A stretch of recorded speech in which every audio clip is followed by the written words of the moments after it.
주님께서 여러분과 함께 요한이 전한 거룩한 복음입니다. 20장 19절에서 31절까지입니다. 그날 곧 주간 첫날 저녁이 되자 제자들은 유다인들이 두려워 문을 모두 잠가놓고 있었다. 그런데 예수님께서 오시어 가운데 서시며 평화가 너희와 함께하고 그들에게 말씀하셨다. 이렇게 말씀하시고 나서 당신의 두 손과 옆구리를 그들에게 보여주셨다. 제자들은 주님을 뵙고 기뻐하였다. 예수님께서 다시 그들에게 이르셨다. 평화가 너희와 함께, 아버지께서 나를 보내신 것처럼 나도 너희를 보낸다. 이렇게 이르시고 나서 그들에게 숨을 불어넣으며 말씀하셨다. 성령을 받아라.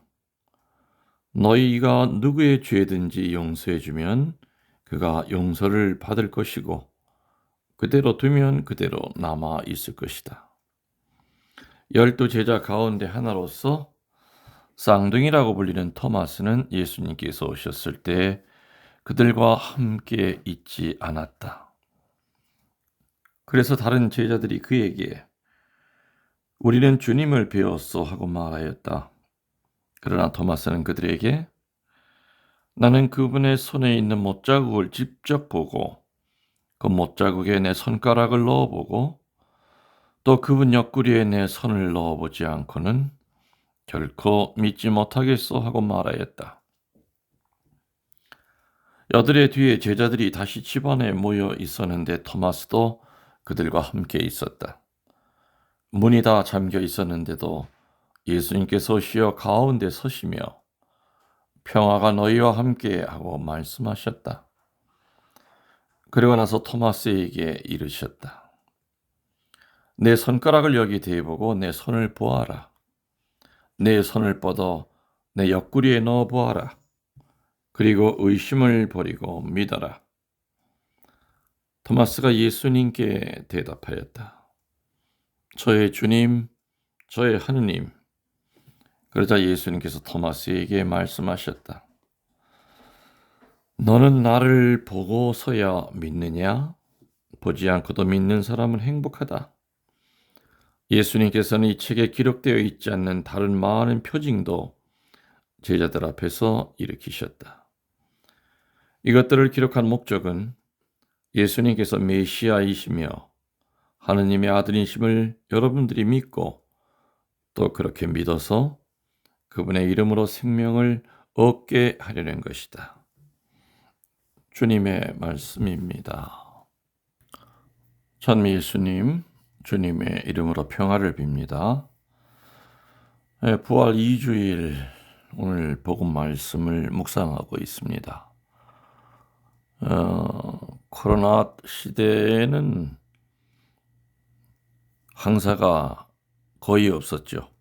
왜냐하면 중국에서 공장 같은 것들이 가동을 안 하기 때문에 그러다 보니 중국이 깨끗해지면 우리나라도 공기가 같이 깨끗해집니다.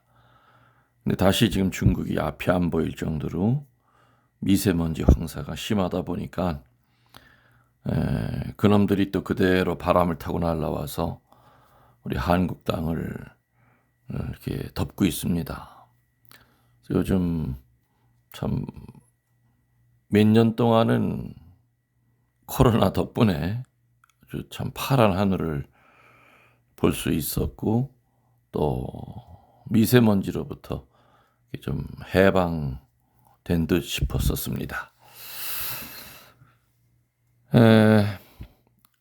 부활 2주일 오늘 보내면서 전에도 제가 굉장히 좀 중요성을 갖고 한 얘기지만은 다시 한번 좀 강조하는 의미로 또 이 얘기를 드리고 싶은 게 있습니다. 여러분들 지난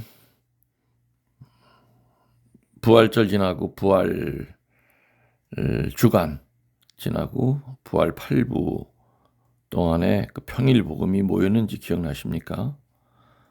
사복음 사가가 목청껏 외쳐댔던 그 주제는 예수님이 실제로 부활하셨다고 하는 부활의 그 실제성입니다.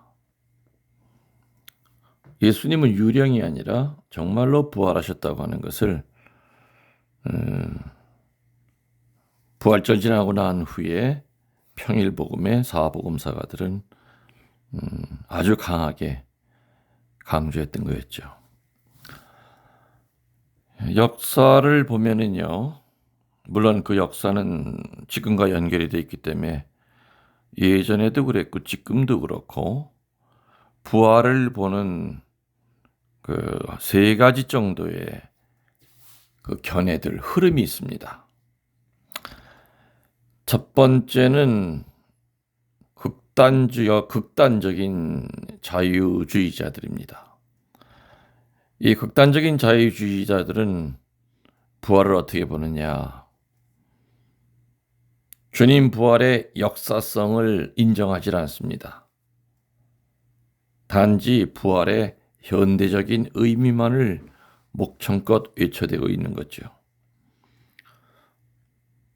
주님이 2000년 전에 실제로 죽었다가 사흘 후에 부활하셨느냐 안 하셨느냐 하는 그 부활의 역사성은 별로 관심이 없습니다. 그 부활이 현재 나에게 어떤 의미를 있는가 하는 것을 목청껏 외쳐대고 있습니다. 또 반대로 그런가 하면은 근본주의자들은 이러한 극단적인 자유주의자들에 대항해서 주님이 부활했다고 하는 그 부활의 역사성만을 강조하다 보니까 부활의 현대적인 의미를 또 소홀히 하기가 쉬운 거였죠. 이렇게 극단적인 자유주의자들과 또 근본주의자들이 있는가 하면은 우리들이 또 이렇게 지향하고 목표로 삼아야 될 견해와 확신은 복음주의자들이 되어야 됩니다. 복음주의자들, 자유주의자들도 아니고 근본주의자들도 아니고 복음주의자들이다. 한마디로 이 복음주의자들은 영적으로 균형 감각이 있는 신앙인들입니다.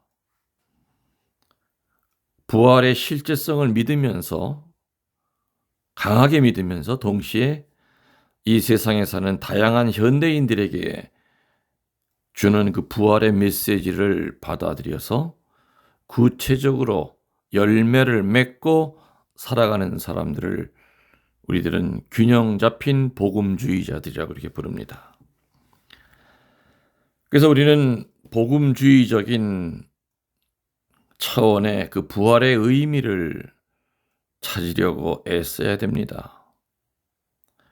그래서 오늘 부활 2주일, 오늘 우리는 부활하신 주님을 그 당시에 만났던 사람들을 통하여 내 자신의 그 신앙의 주소, 부활에 대한 그 확신에 대한 그 정도를 좀 확인해 보고자 합니다. 부활한 예수님이 어떤 사람들에게 나타나셨는가는 대단히 중요합니다. 왜냐하면은 예수님을 만났던 이 사람들이 바로 오늘날의 나일 수 있기 때문입니다. 우리 공동체일 수 있고, 우리 반일 수도 있고, 우리 가정일 수도 있지요. 예수님을 만났던 앞으로 얘기할 이 다섯 종류의 사람들 가운데 과연 나는 어디에 속할까? 하여튼 중요한 것은 이 다섯 부류의 사람들이 변화되는 겁니다. 분명히 변화가 있었다는 겁니다. 그들에게 예수님을 만나고 난 후에, 부활하신 예수님을 만나고 난 후에 그들에게 어떤 변화가 있었는가 하는 것은 이 강론의 제일 마지막에 결론으로 대신 답을 하겠습니다. 첫 번째로 여러분 아시다시피 예수님을 제일 먼저 만난 사람은 막달레나의 마리아입니다. 마리아는 회개한 여인이었고 많은 마귀가 달라붙어 있었던 여인이었죠. 그 엄청난 어둠으로부터 해방됐기 때문에 예수님에 대한 충성과 예수님에 대한 사랑과 예수님에 대한 그 열심한 마음이 뛰어났던 그런 사람이었습니다. 십자가 밑에서 끝까지 지켰고요. 또 무덤 주위를 떠나지 않았습니다. 그리고 눈물로 예수님의 죽음을 애도했습니다. 이 막달레나의 마리아는 완전한 주님의 부활을 믿지 않았다 하더라도 주님은 마리아에게 성스러운 모습을 제일 먼저 보이셨습니다. 그 보인 이유는 제가 며칠 전 강론에도 얘기를 드렸죠. 열심과 충성을 가지고 예수님을 따랐기 때문에 죽음의 현장에서 도망치질 않았고 또 무덤을 지켰기 때문에 거기에 대한 보상으로 아마 예수님은 막달라 마리아에게 제일 먼저 나타나셨다고 봅니다. 이렇게 열심과 충성한 자들은 예수님을 늘 보게 되어 있습니다. 요령 피우는 자는 세상에서도 인정을 못 받습니다. 마찬가지로 신앙은 우직하게 열심과 충성으로 순명해야 되는 겁니다. 오직 예수님께 대한 사랑, 오직 예수님께 대한 순명, 오직 예수님께 대한 사랑, 열심과 충성과 이 순명이 바로 우리들의 신앙 구호가 되어야 되겠죠. 오직이라고 하는 말은 순도를 나타냅니다. 순도 100%짜리 하느님에 대한 충성, 순도 100%짜리 하느님에 대한 순명, 순도 100%를 지향하는 하느님에 대한 사랑. 왜냐하면 실제로 살면서 100%까지는 못 간다 하더라도 적당히 하느님에게 충성하고 적당히 하느님에게 순명하고 적당히 가끔가다 사랑하는 그런 정신 상태로는 절대로 우리는 부활한 예수님을 못 봅니다.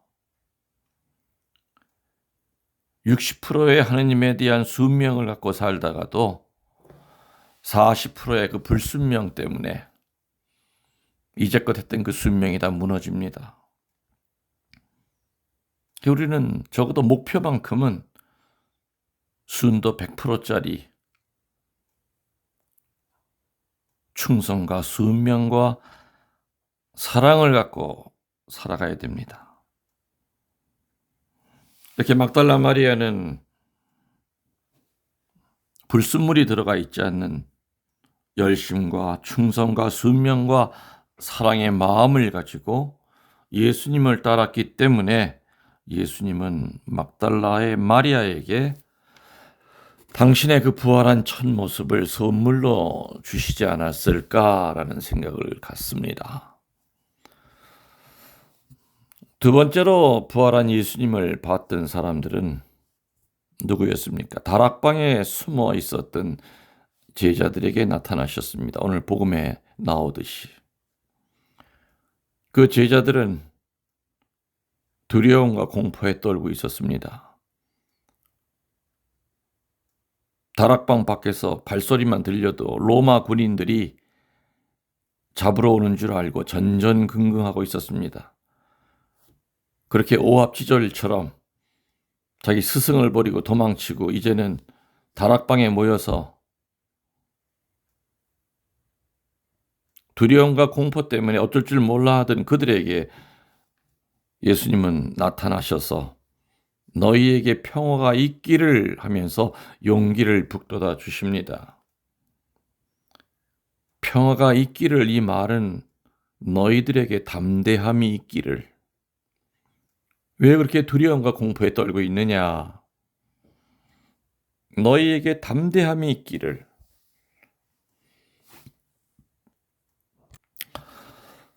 지금 이 시간에도 죽음의 공포, 앞날에 대한 두려움, 온갖 두려움에 떨고 있는 사람들이 얼마나 많겠습니까?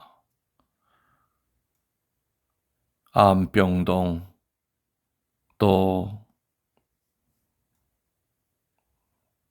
환경이 가져오는 공포, 죽음이 가져오는 공포, 미래의 불확신이 가져오는 두려움, 또 어려운 인간관계 속에서 사람이 가져다주는 그 상처, 이러한 온갖 두려움에 떨고 있는 사람들에게, 바로 우리들에게 너희에게 평화가 있기를, 너희에게 담대한 마음이 있기를,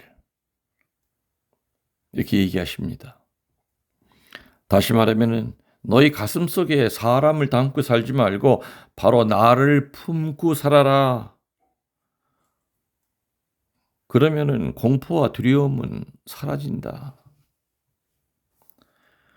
예수님이 잡혀가는 그 순간부터, 예수님이 돌아가셨다는 얘기를 듣는 그 순간까지 다락방에 모여 있었던 그들에게, 그들의 마음 한가운데는 예수님은 이미 사라져 있었던 겁니다. 3년 동안은 예수님을 중심으로 뭉칠 수 있었지만은, 물론 동기는 그렇게 정결한 동기는 아니었습니다. 예수님이 왕이 되면 출세하려고 했던 동기였지만, 그래도 아무튼 예수님이 그 중심에 있었기 때문에 그들은 흩어지지 않을 수 있었지만은, 이미 예수님이 잡혀가시는 그 순간부터 예수 중심이 아니라 사람 중심으로 이 제자들은 바뀌기 시작합니다. 그래서 두려워서 떱니다. 그래서 너희에게 평화가 있기를, 이 말 뜻은 뭐라고요? 너희 한가운데 내가 있음을 믿어라. 그래야 담대해진다. 세 번째로 예수님의 부활을 본 사람은 오늘 복음에 나오는 쌍둥이라고 불리는 도마입니다. 도마는 굉장히 이성적이고 스마트한 사람이었죠. 그 다른 제자들이 예수님의 그 첫 부활을 봤을 때 다락방에 도마는 없었습니다. 아마 먹고 살 길 찾으려고 어디 다니다가 다락방에 가보니까 부활한 예수님을 본 그 제자들은 넋이 나가 있었죠. 그리고 도마야, 좀 전에 우리 선생님이 다녀가셨다. 아마 사도 토마는 참 미쳐도 단체로 미쳤구나. 정신들 차려. 뭔 죽은 사람이 살아났다는 거야. 그러면서 내 손가락에 그 상처구멍에다 내 손가락을 집어넣어봐야 나는 믿겠다. 지극히 이성적이고 지극히 현실적인 반응을 보입니다. 근데 여들의 후회입니까? 제자들과 같이 도마가 같이 있을 때 주님이 또 한 번 나타났죠. 이 두 번째 나타난 것은 100% 도마 때문에 나타난 겁니다. 그리고 뭐라 합니까? 내 손을 내밀어 내 옆구리에 넣어봐라. 그리하여 믿음 없는 자 되지 말고 믿는 자 되라. 토마는 기겁을 했을 겁니다.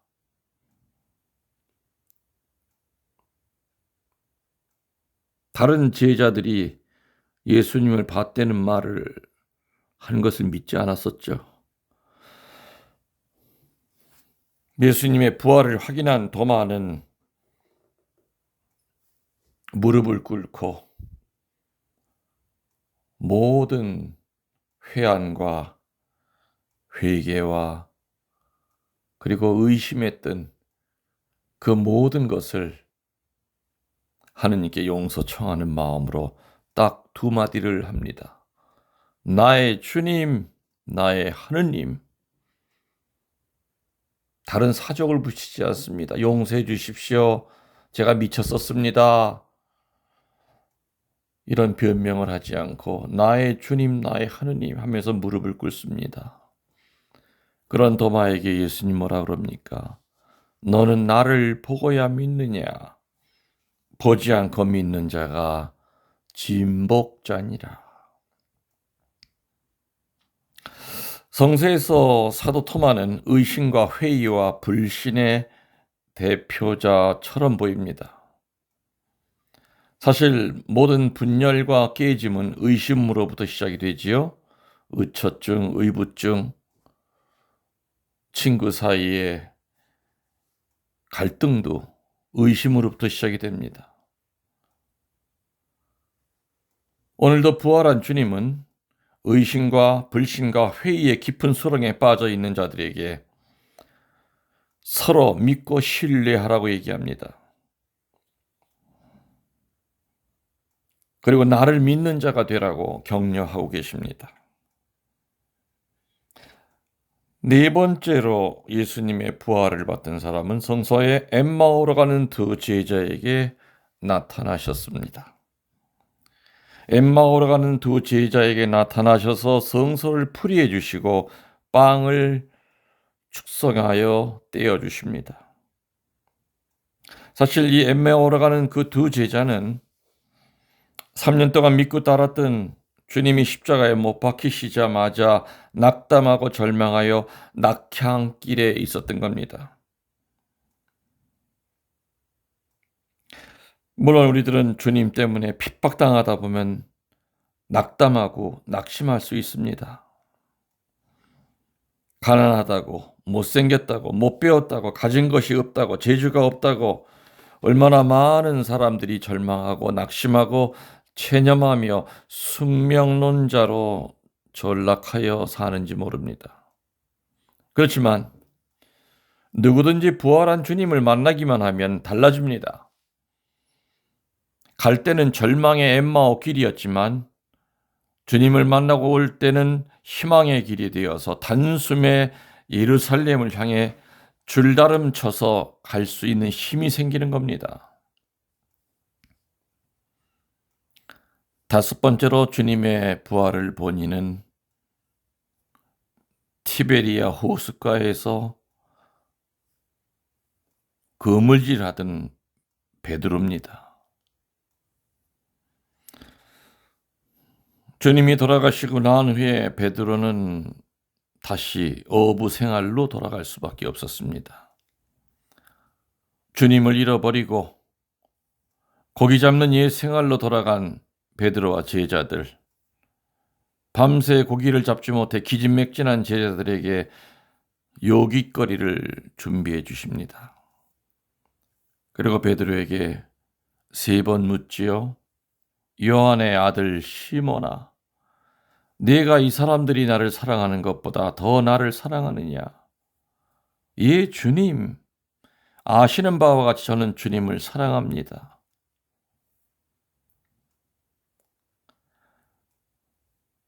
세 번을 왜 물으셨을까? 명예회복입니다. 베드로는 예수님을 3번이나 배반했던 전과자입니다.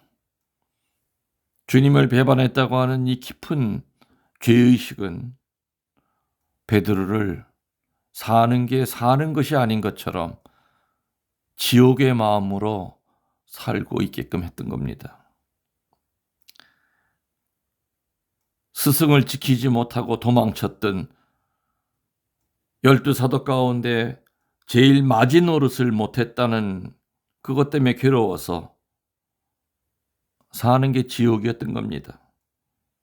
그런 베드로에게 다시 3번 묻고 대답을 들으심으로써 영적인 명예 회복을 해 주십니다. 내 어린 양들을 잘 돌보아라 하면서 다시 사도직을 맡기신 겁니다.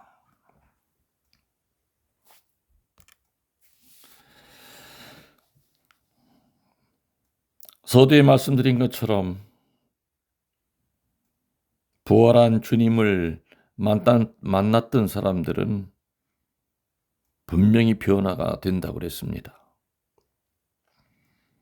아직도 내가 신앙생활을 오랫동안 하면서도 별로 변화가 안 됐다고 그런다면은 아직도 내 안에 부활한 주님을 못 만났다는 얘기지요. 막달라 마리아에게 나타나셔서 슬픔과 눈물에서 해방시켜 주셨습니다. 다락방에 있는 제자들을 찾아가서 공포와 두려움으로부터 해방시켜 줬습니다. 나중에 나타난 도마에게 나타나셔서 의심과 불신과 회의로부터 해방시켜 주셨습니다. 엠마오로 낙향하는 두 제자에게 나타나셔서 낙담과 절망으로부터 해방시켜 주셨습니다. 예수님을 3번 배반하고 십자가에 그 예수님을 지키지 못했던 전과자에 있던 이 베드로에게 나타나셔서 3번 물으심으로써 수치심과 부끄러움으로부터 해방시켜 주셨습니다. 그래서 부활은 우리들에게는 해방을 뜻합니다. 자유를 뜻합니다. 치유를 뜻합니다. 교회 여러분들, 오늘 묵상했던 여러 가지 어둠으로부터 자유로워지시기를 기원합니다. 그리고 여러분들이 이 5 부류의 사람들, 예수님을 만났던 이 5 부류의 사람들 중에 한 사람이 되셨기를, 또 되기를 간절히 축원하겠습니다. 여러분들, 영혼의 영혼을 더하여 사랑합니다. 전능하신 천주 성부와 성자와 성령께서는 이 말씀을 듣는 모든 이들에게 축복하소서. 아멘.